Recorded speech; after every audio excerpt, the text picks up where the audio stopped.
trying to seduce people. Cover your ears. She goes into a saloon trying to seduce some people and kind of puts herself in a compromising situation.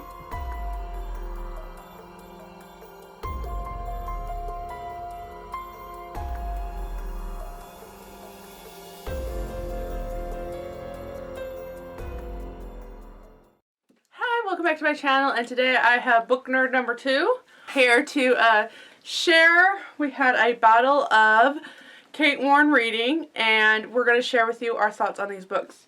I saw both of these titles on Instagram, and since we had this book on our shelves and we loved it so much, and then I saw the titles to these two books, I put in an immediate request for our library, and they came in on the same day. If I'm chewing gum, yeah, anyway, so I'm trying to adjust stuff. We're going to chew with our mouth closed, though. Like good, sensible young ladies. They both came in on the same day. If you follow me on Instagram, you will have seen this picture.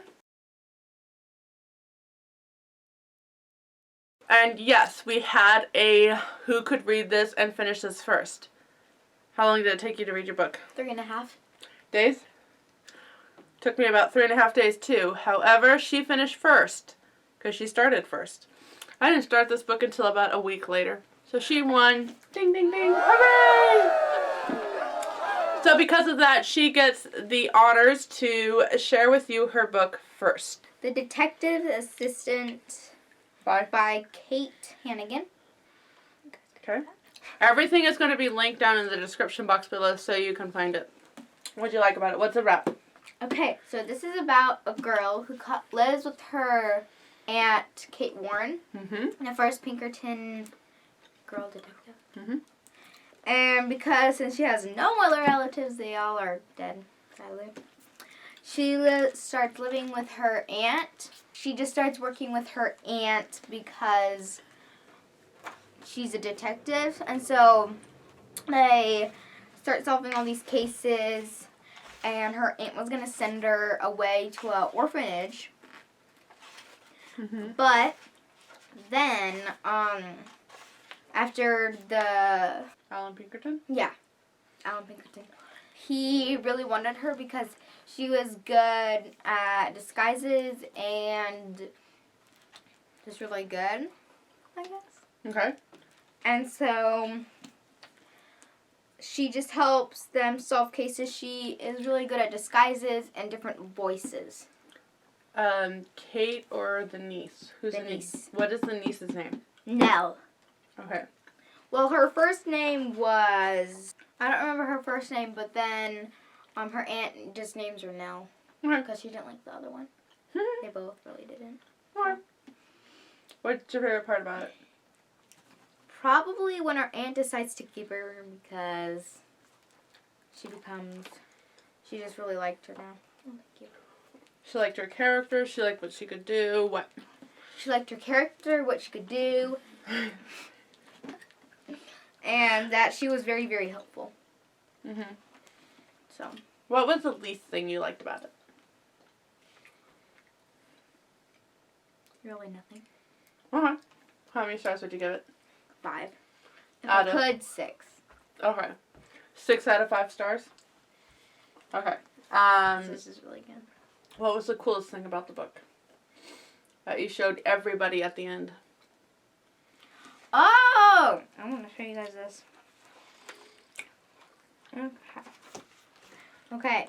But I will tell you that when I arrived in Washington safe and sound along with a special traveler.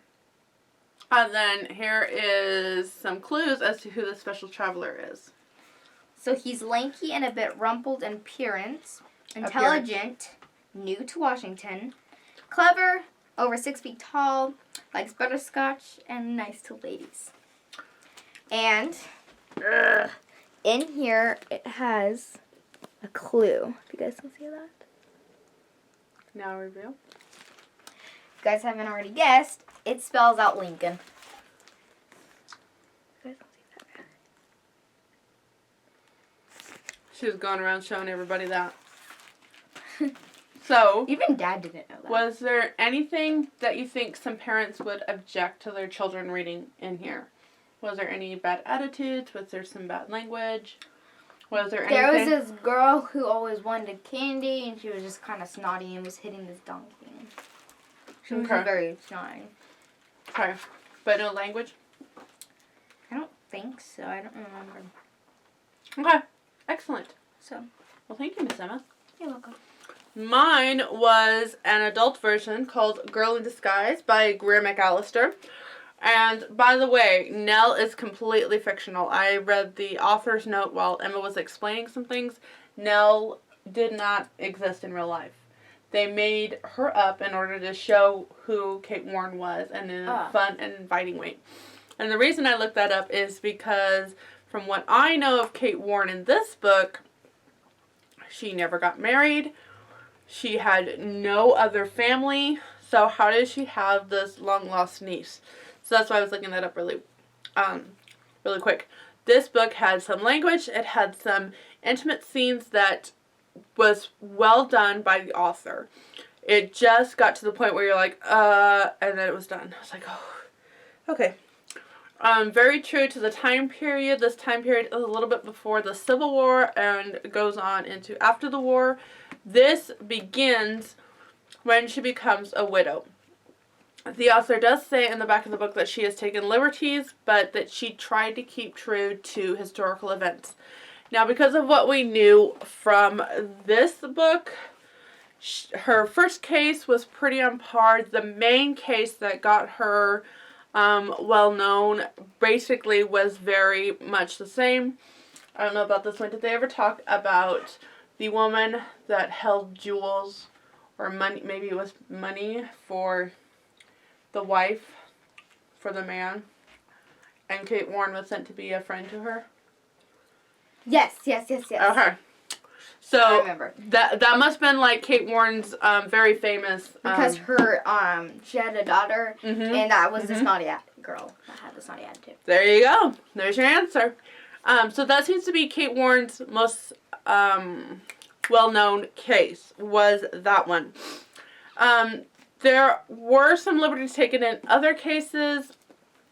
There is, basically it begins with her showing up to Ellen Pinkerton and saying, I want to do this. And then, actually it opens up, let me erase that and try to not block you.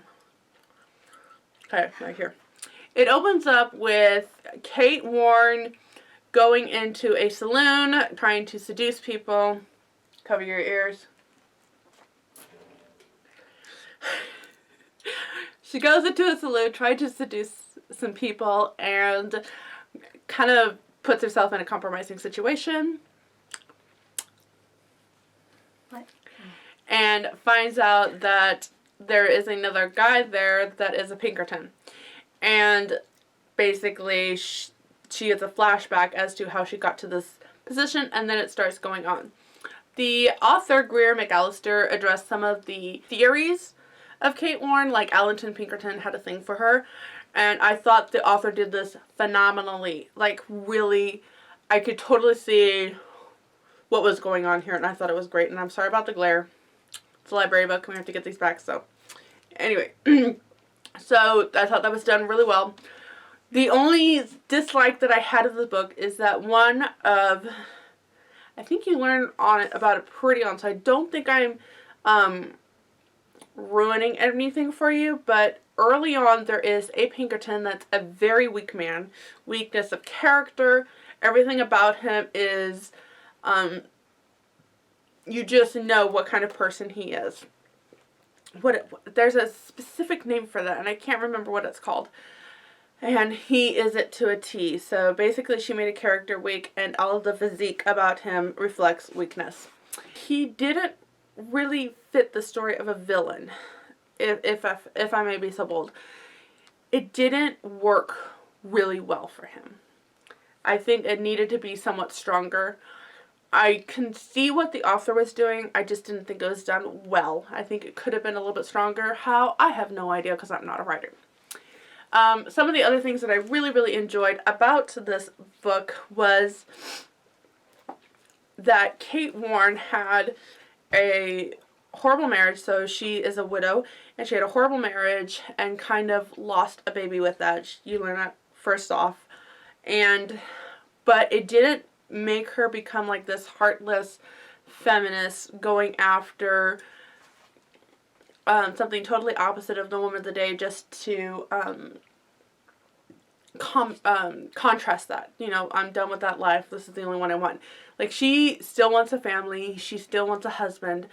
But it's not going to be the complete focus of her life. And I really enjoyed that. You know, it wasn't one or the other. It was, this is a path I've chose. This is what I know I'm good at. And this is where I'm going to go. Come high water. You know, if someone comes into my life, then that's the direction I will go. There's just a lot of things. And then later on in the story, you'll kind of see how that really worked out for her, or did not work out for her, if you know Kate Warne's story.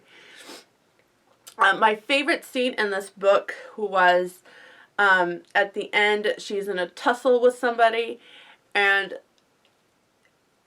it's near the end, and it was just done so brilliantly. Like, it was one of the few times that I really felt like I was right there watching something and enjoying it and just really inhaling it.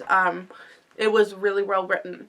Some of the people that find the weak points of this is that they're choppy and kind of going from one thing to the next, and the author really didn't have a continuity, I think is the word, to it, and I can see why they would say that. However, I know that there isn't a whole lot known of Kate Warne, and what the author was trying to do was take what is well known and kind of turn it into like these little mini mysteries to solve, and I thought that was really well done. So, I gave this 4 stars, I believe. It's not like the world's best book I've ever read, but it was really high up there, and I did read it within 3 or 4 days once I got into it. So we have 2 thumbs up from these readers here about Kate Warne. Congratulations, Emma, on finishing first.